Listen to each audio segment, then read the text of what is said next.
कि छौड़ा हम शादी लगल बैंक के पियो से। हमार भाई गबरू लाल यादव ये बचपने से धमाल मचा रहे हैं।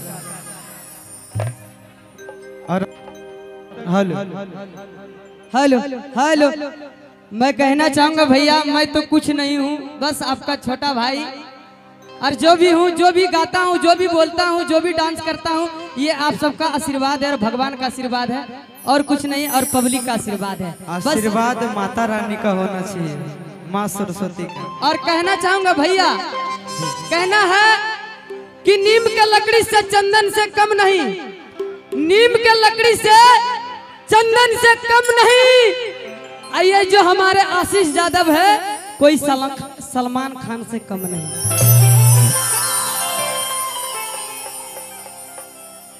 हम एक जना से कम है, हमारे जो भी भाई मुझे प्यार करते हैं उससे कम है हम। एकदम एकदम, है कि नहीं? अभी गाना बहुत सारा हिट है, सुनाएंगे, लेकिन हम चाहेंगे सबसे पहले कि एक निर्गुण हो जाए, उसके बाद आप लोग जो कहिएगा वो तो फरमाइश पूरा किया जाएगा। कि छौड़ा चुप चुप चुप अभी होगा कुछ देर में, लेकिन सबसे पहले एक निर्गुण बहुत जरूरी है।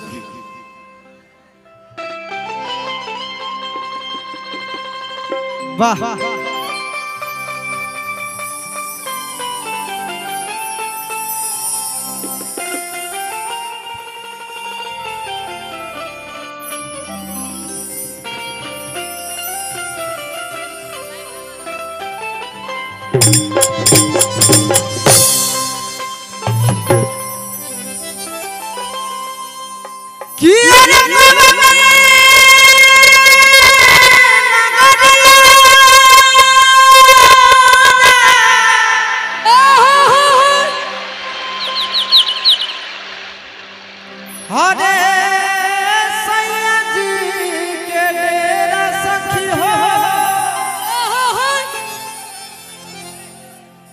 कैसे जइबे ना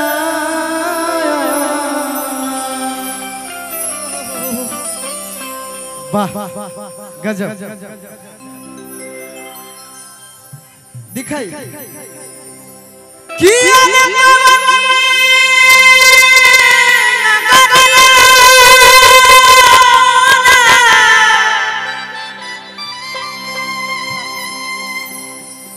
हरे सैया जी के रे सखी हो कैसे जइबे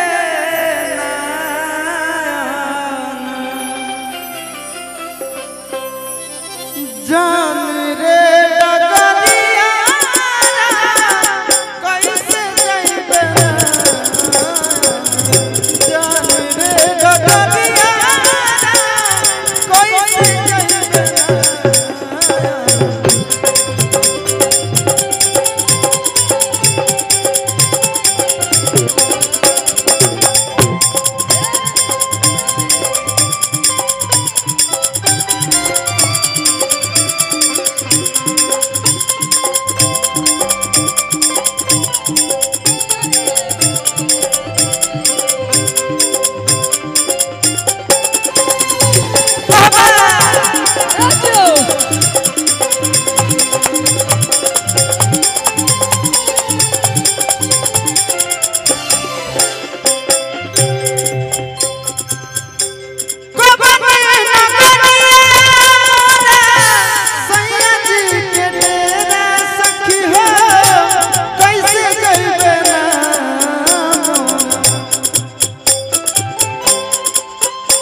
पुरस्कार।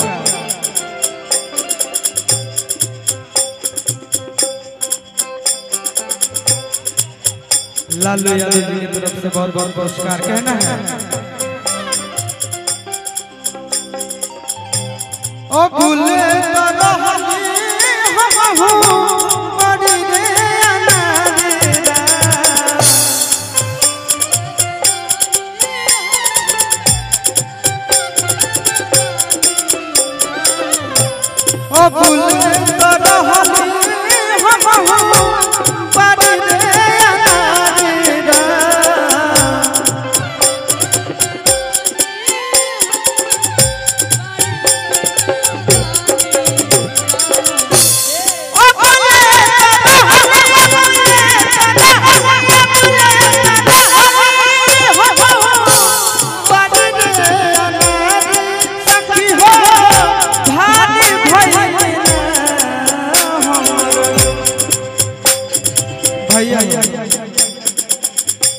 आज हम लोग दुख के घड़ी में पहुंचे हुए हैं, तब आज निर्गुण का हम लोग बोल रहे हैं तो चलता तो कुछ और ही है कि नहीं। लेकिन ये मेरा कर्तव्य बनता है, आपका भाई जो भी करेगा अच्छा ही करेगा। कहना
चलिए अब फरमाइश किया जाए।